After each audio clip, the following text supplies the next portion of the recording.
प्रस्तावित MIDC साठी नागपूरच्या रामटेक तालुक्यातील पटगोवारी गावाची 3000 एकर जमीन अधिग्रहित करायची आहे। मात्र स्थानिकांनी त्याला विरोध केलाय।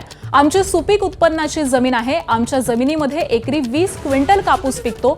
गावातील नागरिकांना शेती हेच एकमेव रोजगाराचं माध्यम आहे, त्यामुळे आमची सुपीक जमीन घेण्यापेक्षा रामटेक तालुक्यामधलीच जंगलाची पडीक जमीन शासनाने अधिग्रहित करावी अशी मागणी पटगोवारी गावाच्या स्थानिकांनी केली आहे। ही भूमिका सांगण्यासाठी या गावाच्या महिलांनी पालकमंत्री चंद्रशेखर बावनकुळे आणि अधिकाऱ्यांची भेट घेतली।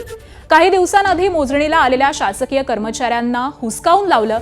काहीही झालं तरी आम्ही आमची जमीन शासनाला देणार नाही अशी भूमिका स्थानिकांनी घेतली आहे, त्यामुळे शासनाच्या अडचणी वाढलेल्या आहेत। पटगोवारी गावाच्या नागरिकांनी नेमकं काय म्हटलंय जाणून घेतलंय आमचे प्रतिनिधी तुषार कोहळे यांनी। आम्हाला मेन म्हणजे आमची शेती सुपीक आहे सर, तर आम्हाला आमची जमीन द्यायचीच नाहीये। आम्हाला MIDC नाही हवी, आम्हाला आमची शेतीच हवी आहे।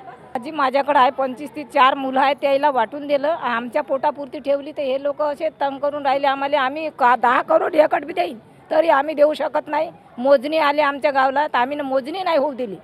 असाच आंदोलन करून 2, 4, 5 लोक आमच्या गावातले बसलो आम्ही बिगर ताईनीनं बिगर पाण्यानं आणि बिगर अन्नानं, पण आम्ही मोजणी शेतात जाऊ दिली नाही। जे लोकांना त्याचं काय म्हणणं होतं? त्याचं म्हणणं होतं की आम्हाला मोजणी करू द्या, तुमच्या शेताची मोजणी करू द्या। आम्ही जबरदस्ती कोणती योजना राबवू देणार नाही। शेतीवरच साहेब आमचं पोट आहे, आमची शेती आम्हालाच पाहिजे। आमच्या शेतीवर आमचं पोट आहे, आमच्या पाठीवर मारेन तरी चालते पण पोटावर नका मारा। की आम्हाला MIDC बद्दल कसलीच माहिती गावकऱ्यांना दिली नाही, कुणालाच दिली नाही। आमची जमीन जी आहे की नाही पूर्वीपासून उठीत आहे आणि सुपीक आहे, उपजाऊ डबल फसल देणारी आहे।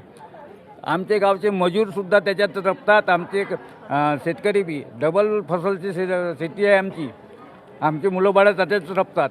वल्लोपार्टीची शेती आहे, चांगली शेती आहे आणि हे शेती आम्ही MIDCला देत नाही। आम्ही शेतीमध्ये असं पिकून खाता ना, आम्हाला कशाला रोजगार हवा आहे? आमची शेतीच आम्हाला हवी आहे ना। शेती राहील तर आम्ही जगू, आम्हाला नको ड्युटी नको काही, आम्हाला फक्त शेती हवी आहे बस। ABP माझा, उघडा डोळे बघा नीट।